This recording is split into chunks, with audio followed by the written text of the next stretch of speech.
আল্লাহ যারা কষ্ট দেয়, ইউযুনাল্লাহ ওয়া রাসূলাহ, আল্লাহ এবং আল্লাহ রাসূলকে যারা কষ্ট দেয়, আমার আল্লাহ পাক রব্বুল আলামিন বলেন লানাহুমুল্লাহু ফিদ দুনিয়া, আল্লাহ পাক রব্বুল আলামিন তাদেরকে লানত দেন, তাদের দুনিয়ার জিন্দেগি হলো লানতপূর্ণ। জোরে জোরে কর নাউযুবিল্লাহ।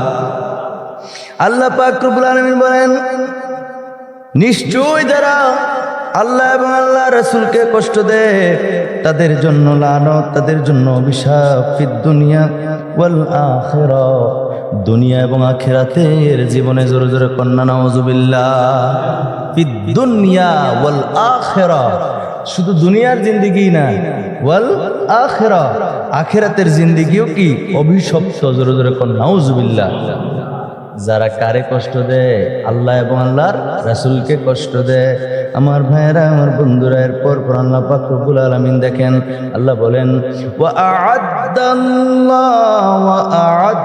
লাহুম আযাবান মুহিনা। আল্লাহ পাক রব্বুল আলামিন বলেন আমি আল্লাহ ওয়াদা করলাম, আমি আল্লাহ পাক রব্বুল আলামিন জানিয়ে দিলাম, আমি আল্লাহ পাক রব্বুল আলামিন তাদের জন্য প্রস্তুত করে রাখলাম লাঞ্ছনাদায়ক শাস্তি। আমি আল্লাহ পাক রব্বুল আলামিন তাদের জন্য প্রস্তুত করে রেখে দিলাম। জোরে জোরে কন্না নাউযুবিল্লাহ। তাদের জন্য আল্লাহ কি রাখছে? ওই পুরা কপালদের জন্য আল্লাহ কি রাখছে? এখন প্রশ্ন হলো, যারা আল্লাহকে এবং আল্লাহ রাসূলকে কষ্ট দেন, আল্লাহরে কি কেউ কষ্ট দিতে পারে? আপনাদের মনে হয়? কথা বলে, আল্লাহকে কেউ কষ্ট দিতে পারে? আল্লাহর কেমনে কষ্ট দিবেন আপনি? কথা বুঝেন নাই? আল্লাহ তো মহান, আল্লাহ তো আমাদের স্রষ্টা, আমাদের রব। কারণ আল্লাহর আপনি পাইবেন কই কষ্ট দিতে? তাহলে এটার উত্তর কি হবে? আল্লাহ যে কোরআনে বললো আল্লাহ এবং আল্লাহ রাসূলকে কষ্ট দেওয়া, তাহলে ওই ঘুরে সূরা নিসার 80 নম্বর আয়াত দেখলে পাওয়া যায় মাইয়ুতির রাসূল ফাকাদ আতা আল্লাহ, নবীকে মানলে আল্লাহকে মানা। নবীরে কষ্ট দেওয়াই আল্লাহরে কষ্ট দেওয়া। নবীরে কষ্ট দেওয়াই কি? যদি আল্লাহ আলাদা করে বলছেন আল্লাহকে এবং আল্লাহ রাসূলকে, তার মানে রাসূল কষ্ট পাওয়া মানে রাসূল নিজেও কষ্ট পাওয়া, আল্লাহও কষ্ট পাওয়া। আল্লাহও কি? কথাটা কি বুঝতে পারলাম? তাহলে প্যারা হাজিরিন, আল্লাহ এবং আল্লাহ রাসূল যদি কষ্ট পায়, আল্লাহর কোরআন কয় আল্লাহ পাক রব্বুল আলামিন তাদেরকে অভিশাপ দেয়, লানত দেয়, দুনিয়া এবং পরকাল তাদের জন্য একেবারে ধ্বংস, অভিশপ্ত। জোরে জোরে কন্না নাউযুবিল্লাহ। এখন আমার প্রশ্ন এই জায়গায় না, আমার প্রশ্ন হলো নবী করিম রাউফুর রহিম সাল্লাল্লাহু আলাইহি ওয়া আলিহি ওয়াসাল্লাম একটা হাদিস শরীফ আমি আপনাদেরকে শোনায় দিলে আপনারা সহজেই বুঝতে পারবেন। কিছুদিন পূর্বে এই হাদিস শরীফটা নিয়ে আমি আপনাদের সামনে তুলে ধরেছিলাম। নবীজি সাল্লাল্লাহু আলাইহি সাল্লাম বলেন, এই হাদিসটা বর্ণনা করেছেন আবু হুরায়রা রাদিয়াল্লাহু তাআলা আনহু। তিনি বলেন মান আহাব্বাল হাসানা ওয়াল হুসাইনা ফাকাদ আহাব্বানি, যারা আমার নাতি ইমাম হাসান এবং হুসাইনকে ভালোবাসবে তারা যেন আমি নবীকেই ভালোবাসলো। জোরে জোরে কোন সুবহানাল্লাহ। এরপরে কি বলছেন? ওয়ামান আবগাদাহুমা ফাকাদ আবগাদানি, আমার নবী কয় যারা এই দুইজনকে অমান্য করলো, তাদের সাথে শত্রুতা পোষণ করলো, মূলত আমি নবীর সঙ্গে শত্রুতা পোষণ করলো। জোরে জোরে কর নাউযুবিল্লাহ। এই হাদিস শরীফ ইবনে মাজাহ শরীফের হাদিস। ইবনে মাজাহ শরীফের প্রথম খণ্ডে 64 পৃষ্ঠার মধ্যে হাদিসখানা রয়েছে। তাহলে বুঝতে পারলাম রে ও দুনিয়ার মানুষ, ও আমার রামনগরের ভাইয়েরা, ও আমার ইমানদার ভাইয়েরা, বুঝতে পারলাম ইমাম হাসান এবং হুসাইন রাদিয়াল্লাহু তাআলা আনহুকে ভালোবাসা, আমার দয়াল নবীকে ভালোবাসা, তিনাদের সাথে শত্রুতা পোষণ করা, আল্লাহ নবীর সাথে শত্রুতা পোষণ করা। এখন বলেন আহলে বাইতের ভালোবাসা যাদের অন্তরে আছে তাদের জন্য আল্লাহ পাক রব্বুল আলামিনের নিয়ামত রয়েছে, রহমত বরকত রয়েছে। যারা ভালোবাসে না, যদি তিনাদেরকে কেউ ভালো না বাসে, তাহলে আল্লাহর নবী অবশ্যই কষ্ট পাবেন। আর কোরআন বলছে নবী কষ্ট পাইলে তাদের দুনিয়া এবং আখিরাত শেষ। কথা কানা ঠিক কিনা? কথা বুঝাইছিনি? নবীজিরে কষ্ট দিলে দুনিয়া এবং পরকাল শেষ হয়ে যাবে। লানত দিবে আমার আল্লাহ পাক রব্বুল আলামিন তাদেরকে লানত দেন ফিদ দুনিয়া ওয়াল আখিরা, দুনিয়া এবং আখিরাত তাদের নষ্ট হয়ে গেল। তাদের জন্য আল্লাহ পাক রব্বুল আলামিন লাঞ্ছনাদায়ক কঠিন থেকে কঠিনতম আযাবের ব্যবস্থা করে রেখেছে। তাহলে স্পষ্ট হয়ে গেল নবীজির আওলাদদেরকে যারা ভালো না বাসে, কারবালার প্রান্তরে যারা এই ঘটনা ঘটাইছে তারা তো মাপ পাওয়ার কোনো রাস্তাই নাই। এখন বর্তমান সময়ে যারা নবীর আওলাদদেরকে ভালো না বাসে, তাদের সাথে শত্রুতা পোষণ করে রে, তাদেরকে ঘৃণা পোষণ করে, এর দ্বারা নবীজি কষ্ট পায়। আর নবী কষ্ট পাইলে আল্লাহ পাক রব্বুল আলামিনের লানত আমার আল্লাহ সূরা আহজাবের 57 নম্বর আয়াতে কারিমায় স্পষ্ট করেছেন। কথা বলেন ঠিক কিনা? আমার প্যারা হাজিরিন, খুব মনোযোগ দিবেন। এখন আহলে বাইতের ভালোবাসা যাদের নাই, যারা আহলে বাইতের প্রতি বিদ্বেষ পোষণ করেন, এই ব্যাপারে আমি আপনাদের সামনে কিছু কথা তুলে ধরছি হাদিসের আলোকে। হাদিস শরীফের মধ্যে রয়েছে নবী করিম রউফুর রহিম সাল্লাল্লাহু আলাইহি সাল্লাম ইরশাদ করেন, ফাতেমা আমার কন্যা। খেয়াল করেন, নবীজি বলেন ফাতেমা আমার ওই অংশ। আর ইন্না রাসূলুল্লাহি সাল্লাল্লাহু আলাইহি ওয়াসাল্লাম ক্বালা ফাতিমাতু বাদআতুম মিন্নি। জোরে জোরে কোন সুবহানাল্লাহ। নবীজি কয় ফাতেমা, ফাতেমা আমার ওই অংশ। সুবহানাল্লাহ কোন। যে তাকে কষ্ট দেয়, যে তাকে রাগান্বিত করবে, যে তাকে দুঃখ দিবে, আল্লাহর নবী বলেন সে নিশ্চয় আমাকে কষ্ট দিল, আমাকে রাগান্বিত করলো। দুঃখ আমার ফাতেমারে দেয় নাই, দুঃখ যেন আমি স্বয়ং নবীজিরে দিল। আল্লাহু আকবার। আমার ভাইরা, আমার বন্ধুরা খুব মনোযোগ দিবেন।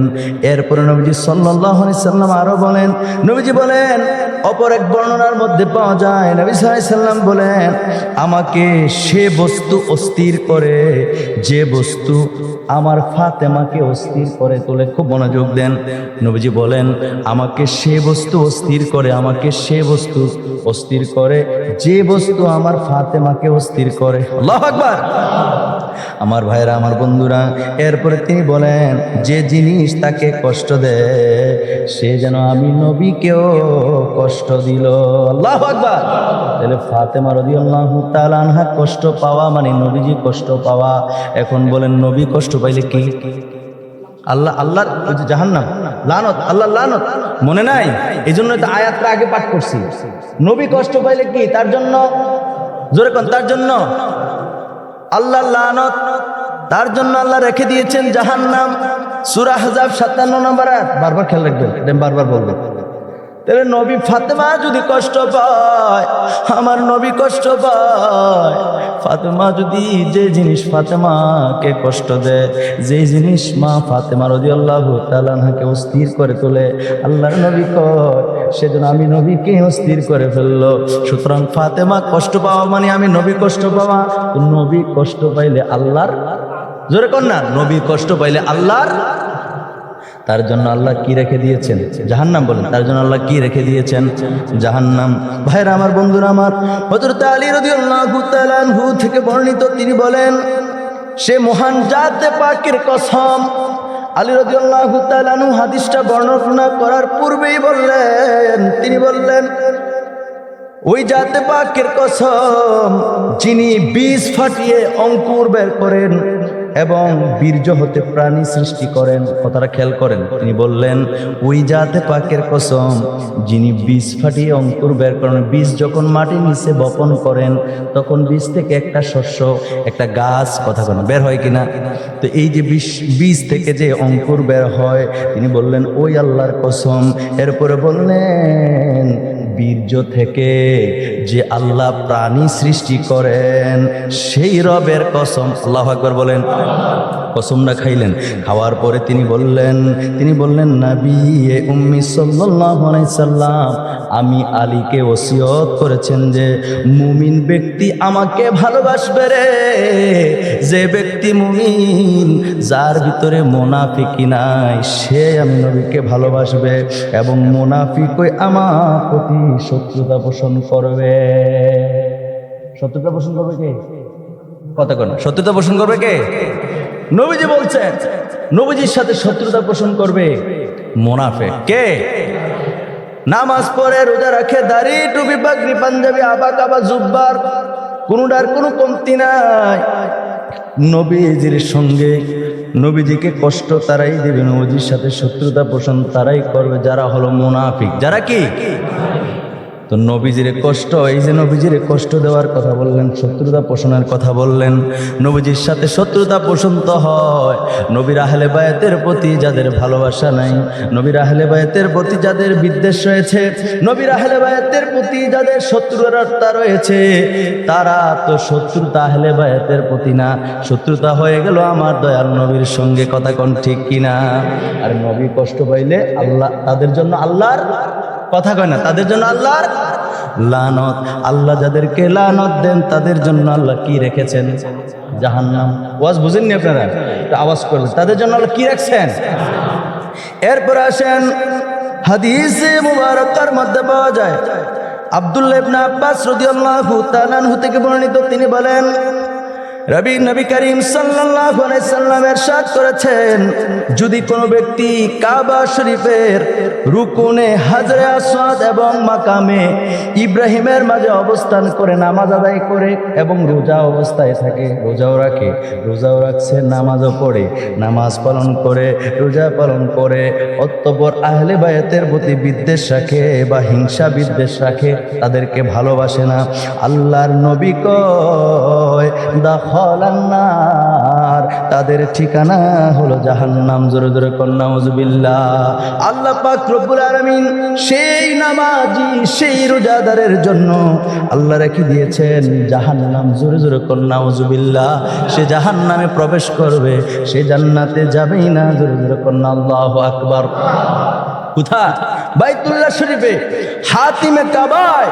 যদি কাবা শরীফে রুকনে হাজরে আসওয়াদ এবং মাকামে ইব্রাহিম, যারা হজ করতে গিয়েছেন দেখেছেন মাকামে ইব্রাহিমটা কোন জায়গায়। যদি আপনার মস্তিষ্ক যদি ঠিক থাকে ওই জায়গায় যাওয়ার পরে, তো কমার বয়স খেয়াল আছে তো মাকামে ইব্রাহিমটা কতটুক দূরে? কাছেই তো। কথা কথা মাকামে ইব্রাহিম, মাকামে বাইতুল্লাহ শরীফ থেকে হ্যাঁ কয় সুবহানাল্লাহ করুন। এই জায়গায় অবস্থানরত অবস্থায় যদি নামাজ পড়ে, হজ পালন, রোজা পালন করে, কিন্তু নবীর আহলে বায়াতের প্রতি ভালোবাসা নাই, আছে কি বিদ্বেষ, তাহলে নবীজি বলতেছেন তার জন্য দাখালান নার, আল্লাহ তাকে জাহান্নামে প্রবেশ করাবেন। জোরে জোরে কোন আল্লাহু আকবার। আপনি কি মনে করছেন আপনার মতো বল্টু চৌধুরী, আপনার মতো নামাজি, আপনার মতো রোজাদার আল্লাহর কিচ্ছু আসে যায় না যারা রাসূলুল্লাহর আওলাদদেরকে ভালোবাসে না? কথা কোন ঠিক কিনা? যে যত কিছুই বলুক না কেন, নবীর আওলাদের ভালোবাসার প্রয়োজন আছে তো? কতক্ষণ আছে তো? নবীজি কতটুকু কষ্ট পেয়ে কথাটা বলছেন। এরকম জায়গায় থেকে যদি নামাজ পড়ে, রোজা পালন করে, এরপর আমার আহলে বাইতকে ভালোবাসে না, সে কি? জাহান্নামী। কারণ নবী কষ্ট পায়। নবী কি পায়? কষ্ট পায়। আর নবী কষ্ট পাইলে আল্লাহ তাদেরকে কি দেয়? লানত দেয়। আর আল্লাহ যাদেরকে লানত দেয় তাদের জন্য আল্লাহ রেখে দিয়েছেন কি? একটু দূরে সরে পড়ি, আল্লাহুম্মা সাল্লি মাওলানা মুহাম্মাদ ওয়া আলা মাওলানা। জয় যদি মোর তন জান, এতে নাই মোর ভাবনা, যতদিন থাকবে প্রাণ দয়াল নবীকে ভুলব না। আল্লাহুম্মা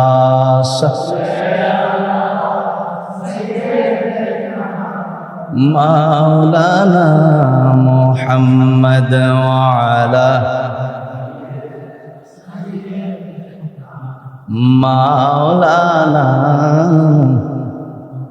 ভাইরা আমার, বন্ধুরা আমার, তাহলে স্পষ্ট হয়ে গেল যারা যাদের আচরণের দ্বারা, যাদের কথার দ্বারা, যাদের কাজের দ্বারা আল্লাহর নবী কষ্ট পাবে, তাদের জন্য আল্লাহ আল্লাহ রেখে দিয়েছেন জাহান্নাম। বারবার বলতেছি শুধুমাত্র বোঝার জন্য। প্যারা হাজিরিন, কেন তারা জাহান্নামে? যারা আহলে বাইতকে যারা কষ্ট দেয়, কষ্টটা কেমন দিছে দেখেন। আরেকটা উদ্ধৃতি আপনাদের সামনে তুলে ধরি। বুখারী শরীফের হাদিস, মেশকা শরীফের 572 পৃষ্ঠার মধ্যে হাদিস খানা রয়েছে। আনাস রাদিয়াল্লাহু তাআলা আনহু থেকে বর্ণিত, তিনি বলেন, যখন হুসাইন রাদিয়াল্লাহু তাআলা আনহুর